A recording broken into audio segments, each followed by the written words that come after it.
Hello friends, Saini terrace में आप लोगों का स्वागत है। मैं हूं अमरजीत और आप देख रहे हो सैनी टेरेस किचन गार्डन। तो आज की इस वीडियो में आप देखेंगे कि हार्वेस्टिंग मैं किस किस सब्जी की करती हूं, क्या क्या सब्जियां और रेडी हैं हार्वेस्टिंग के लिए एक दो दिन में।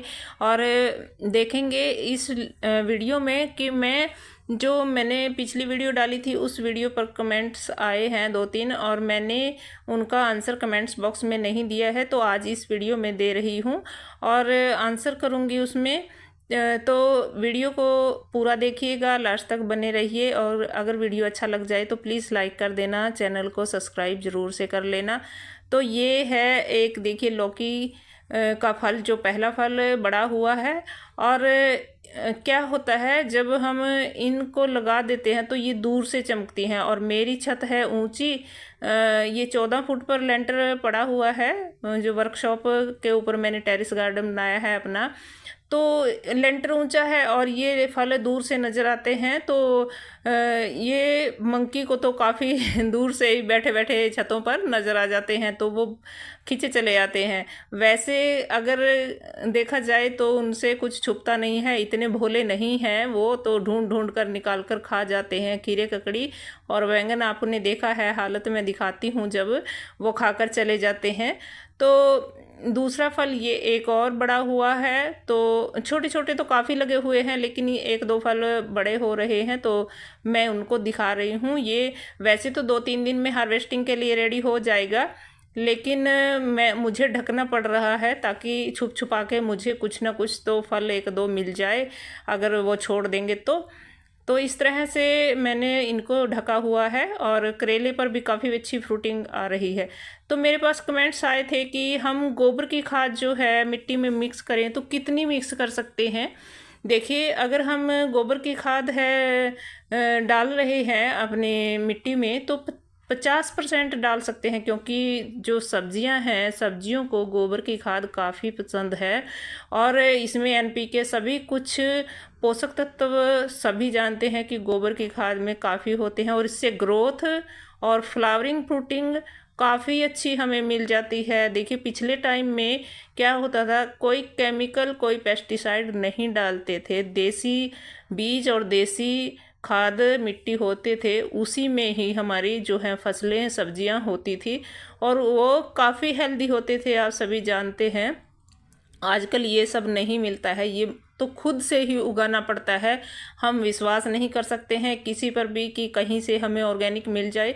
अगर हम खुद उगाएंगे तो अपना विश्वास हमें बना रहेगा कि हाँ, हमने खुद उगाकर खाया है, कुछ नेचुरल खाया है उगाकर, और ऑर्गेनिक।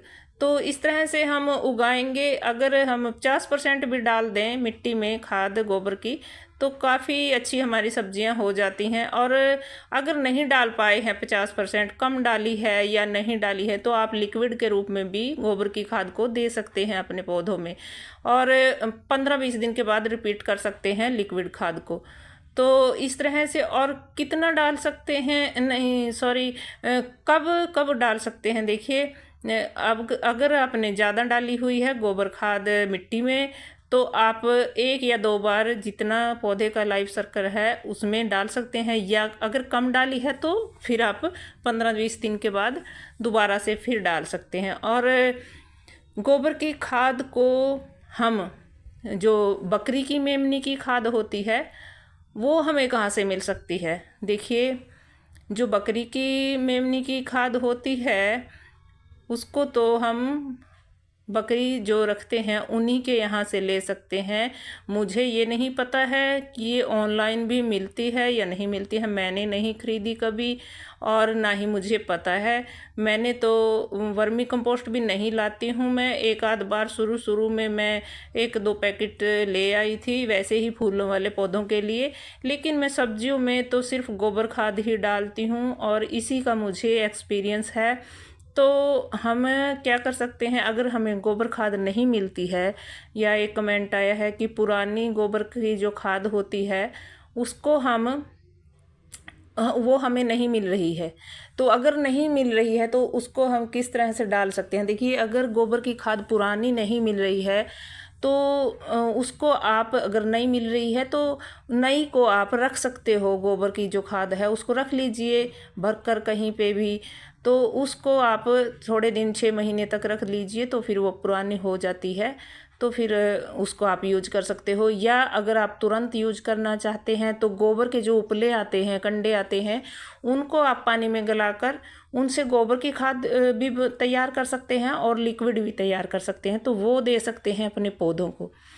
तो बकरी की तो देखिए वहीं से मिलेगी, और मैंने भी सॉरी गांव से ख़रीदी है। गांव में ही हमारे यहाँ बकरी वाले रहते हैं जो, तो वहाँ से ही हम लेके आए थे और वहीं से गोबर की खाद भी हमें फ्री में ही ऐसे मिल जाती है। तो मुझे इसी का पता है, ऑनलाइन का नहीं पता है। तो आशा करती हूँ आपको अपने क्वेश्चन का आंसर मिला होगा। और एक कमेंट आया है कि आपने ये क्यारी कैसे बनाई है। देखिए ये तो मेरे पास एक रेडीमेड क्यारी है जिसमें ये सामने पौधे देख रहे हो, और ये भी इसी गोबर की खाद का कमाल है। देखिए एक एक पौधे पर नंबर में 7 से 8 शिमला मिर्च छोटी बड़ी आ रही हैं। तो इस तरह से फल लगे हुए हैं। सिर्फ यही पुराने टाइम में देखिए सिर्फ गोबर की खाद होती थी, मिट्टी होती थी और घास फूस जो पशुओं के नीचे से निकलता था, झाड़ू लगा के घर का कूड़ा कट सभी को एक जगह इकट्ठा कर दिया जाता था, एक गड्ढा बना के, और उसी में जो पच कर ज़्यादा पानी भी डलता था बरसात का तो वो पच जाता था। मल मूत्र जो भी होता था पशुओं का वो सब वहीं पे डाल दिया जाता था, तो उससे वो खाद इतनी अच्छी हो जाती थी डिकम्पोज होने के बाद। तो उस खाद को हम अपने पौधों में डालते थे तो काफ़ी अच्छी हमें देसी ऑर्गेनिक सब्जियां, फल, फ्रूट्स जो भी लगाते थे, फसलें सभी अच्छे मिलते थे और अच्छी हेल्थ रहती थी। तो इस तरह से हम लगा सकते हैं। और क्यारियाँ मैंने एक छोटी सी टेम्परेरी क्यारी ऐसे ही बनाई हुई है, तो क्यारी वाले को भी अपना आंसर मिल गया होगा कि क्यारी कैसे बनाई। मैंने तो ईंटें रख के ऐसे ही बनाई हुई है, एक नीचे टीन का फट्टा रख के, और इधर ये रेडीमेड क्यारी है। ये है एक जो मोटरसाइकिल के पीछे ट्रॉली सी लगी होती है सामान ढोने के लिए, ये वो है। और इस तरह से मुझे यह हार्वेस्टिंग मिल गई है ऑर्गेनिक सब्जियों की। तो कैसी लगी आपको? अगर अच्छी लगी हो तो कमेंट्स बॉक्स में बताना, और वीडियो पर आप पूरा बना रहिए, पूरी वीडियो मेरी प्लीज़ देखा करिए। और इस तरह से ये चटनी के लिए भी पुदीना मिल गया है, केमिकल से फ्री ऑर्गेनिक सब्जियां हमें मिल गई हैं। छोटी सी हार्वेस्टिंग आपको कैसी लगी? अगली वीडियो में फिर मिलते हैं, तब तक के लिए नमस्कार, धन्यवाद।